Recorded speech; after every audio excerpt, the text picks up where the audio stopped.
UPSC தேர்வில் சாதிச்சு காட்டிய விவசாயியுடைய மகள்.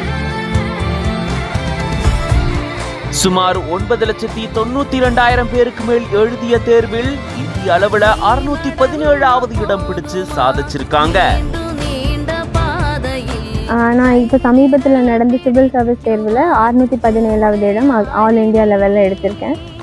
நான் இதுக்கு என்னோட பேரண்ட்ஸ் அண்ட் ஃபேமிலிக்கு நான் ரொம்ப தேங்க் பண்ணிக்கிறேன். தமிழ்நாடு கவர்மெண்ட்டோட நான் முதல்வன் திட்டத்தின் கீழ் நான் பயனாளி. அது எனக்கு ஒரு பெரிய ஃபினான்ஷியல் பேக்கப் சப்போர்ட்டாக இருந்துச்சு. அதுக்கப்புறம் அவங்க டெஸ்ட் சீரிஸ் ரொம்ப நல்லா இருந்துச்சு. மெயின்ஸ் ஃபுல்லாக நான் all India civil service coaching centre Tamil Nadu கவர்மெண்ட்டோட இதில் படித்தேன். அது எனக்கு ரொம்ப யூஸ்ஃபுல்லாக இருந்தது. அண்ட் கடைசியாக இது எல்லாத்தையும் கொடுத்த கடவுளுக்கு ரொம்ப நன்றி. அரசு பள்ளியில் படிச்சு நான் முதல்வன் திட்டத்தில் பயன்பெற்று இப்படி இவ்வளோ மதிப்பெண்கள் பெற்றிருக்காங்க.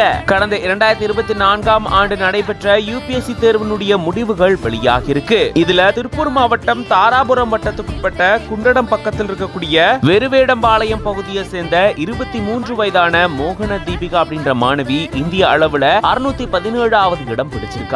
இவங்களுடைய தந்தை விவசாயம் செஞ்சுட்டு வராரு. சின்ன வயசுல அரசு பள்ளியில படிச்சு இவங்க மேல்நிலை பள்ளி மற்றும் கல்லூரி படிப்பை கோவையில முடிச்சிருந்திருக்காங்க. குடும்ப சூழல் காரணமா அரசு தேர்வுல தேர்ச்சி பெறணும் அப்படின்னு ஒரு முனைப்போடு இவங்க செயல்பட்டு அதுக்காக தன்னை தயார்படுத்தி கடந்த ஆண்டு நடந்த தேர்வுல இவங்க பங்கெடுத்து இப்ப அந்த தேர்வுல தேர்ச்சி பெற்றது மட்டும் இல்லாம இந்திய அளவுல 617வது இடம் பிடிச்சு சாதிச்சு காட்டியிருக்காங்க. சென்னையில நடக்க இருக்கக்கூடிய பாராட்டு விழால தான் பங்கெடுக்க போறதாகவும் தெரிவிச்சிருக்காங்க. முதலமைச்சர் நடத்தக்கூடிய பாராட்டு விழால தான் பங்கெடுத்துக்க போறதாகவும் அது தனக்கு மகிழ்ச்சியாக இருக்கிறதாகவும் தெரிவிச்சிருக்காங்க.